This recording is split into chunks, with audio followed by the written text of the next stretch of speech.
अडचणी आल्या की भक्ती ढळते का? की श्रद्धा मजबूत होते? याचं उत्तर आज मिळेल. श्री स्वामी समर्थ. नमस्कार स्वामी भक्त हो. आज आपण एका आध्यात्मिक सत्याबद्दल बोलणार आहोत, जे खूप महत्त्वाचं आहे. स्वामींची परीक्षा आणि भक्ताची श्रद्धा. इथे एक कथा सांगते. बसप्पा नावाचा एक स्वामी भक्त होता. त्याचे पूर्वीचे नाव मनब्या असे होते. घरी 18 विश्वे दारिद्र्य. पण बसप्पा हा स्वामींचा अनन्य भक्त होता. घरातील बायका, मुलं, गावातील लोक त्याला स्वामींची भक्ती करतो म्हणून हिणवत होते. परंतु त्याने त्याच्याकडे लक्ष दिले नाही. स्वामी भक्ती कधीही सोडली नाही. एके दिवशी स्वामींच्या मनात आले, आज याची परीक्षा घेऊ. स्वामी त्याला म्हणाले, माझ्या मागून ये. स्वामी तरातरा चालत जंगलात गेले. स्वामी पुढे चालत होते आणि मागून बसप्पा अक्षरशः पळत होते. त्यांना दम लागला, पण तरीही ते थांबले नाहीत. चालता चालता रात्र झाली. काळोख किर्र करत होता. स्वामी पुढे आणि बसप्पा मागे. अचानक स्वामी थांबले. बसप्पा तिथे आले. समोर पाहतात तर काय, सगळीकडे सापच साप. बसप्पाच्या घशाला कोरड पडली. भीतीने थरथरू लागले. स्वामी त्याला म्हणाले, हवे तितके घे. बसप्पा जागचे हल्ले नाहीत. साप घ्यायला सांगतात, तेही जिवंत. स्वामी परत बोलले, बघतोस काय, हवे तितके घे. स्वामींची आज्ञा मानून बसप्पा पुढे आले आणि त्यांनी एक साप घाबरत उचलून पंचात गुंडाळला. परत दोघेही माघारी फिरले.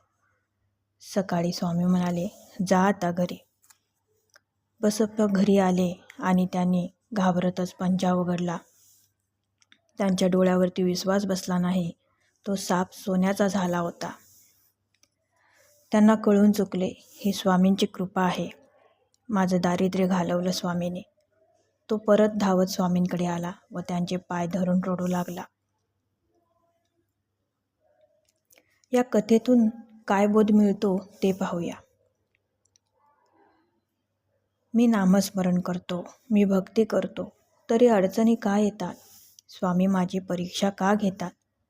तर यामागचा खरा अर्थ समजून घेऊया. परीक्षा म्हणजे शिक्षा नाही.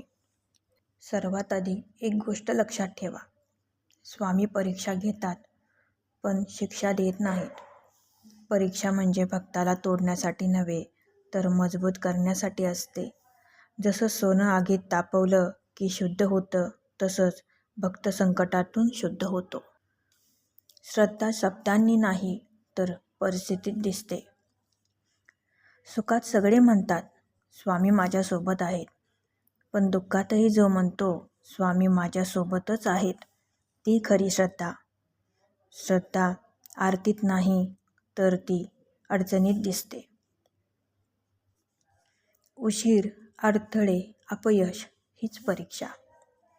परीक्षा नेहमी मोठ्या संकटाच्या रूपातच येते असं नाही. ती अशाही रूपात येते. काम वारंवार अडकणं, लोकांचा गैरसमज, प्रयत्न करूनही यश न मिळणं, जवळचे लोक साथ न देणं. इथे भक्ती ढळते का हे पाहणं म्हणजे परीक्षा. स्वामी शांत असतात, पण दूर नसतात. परीक्षेच्या काळात अनेकांना वाटतं, स्वामी ऐकत नाहीत. पण सत्य उलट असतं. त्या काळात स्वामी जास्त जवळ असतात. आई लहान मुलाला चालायला शिकवते, तेव्हा थोडं दूर उभी राहते, पण लक्ष पूर्ण असतं. परीक्षा श्रद्धा खोल करते. जर सगळं लगेच मिळालं तर भक्ती वरवरची राहते. परीक्षा आली की अहंकार कमी होतो, प्रार्थना खरी होते, समर्पण वाढतं, विश्वास पक्का होतो. म्हणून परीक्षा म्हणजे श्रद्धेची मुळं खोल जाणं. भक्ताने काय करावं परीक्षेच्या काळात? परीक्षा सुरू असताना नामस्मरण थांबवू नका. तुलना करू नका. तक्रार कमी, प्रार्थना जास्त करा. का मी?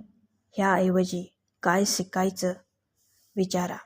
स्वामींवर राग नाही, संवाद ठेवा. स्वामींची परीक्षा म्हणजे दरवाजा बंद नाही, तर मोठा दरवाजा उघडण्याआधीची वाट. श्रद्धा टिकवा, नाम चालू ठेवा, समर्पण सोडू नका. आज मनापासून एक वाक्य म्हणूया. स्वामी, परीक्षा तुमची, श्रद्धा माझी. कमेंटमध्ये नक्की लिहा. श्री स्वामी समर्थ. धन्यवाद. श्री स्वामी समर्थ. गुरुदेव दत्त.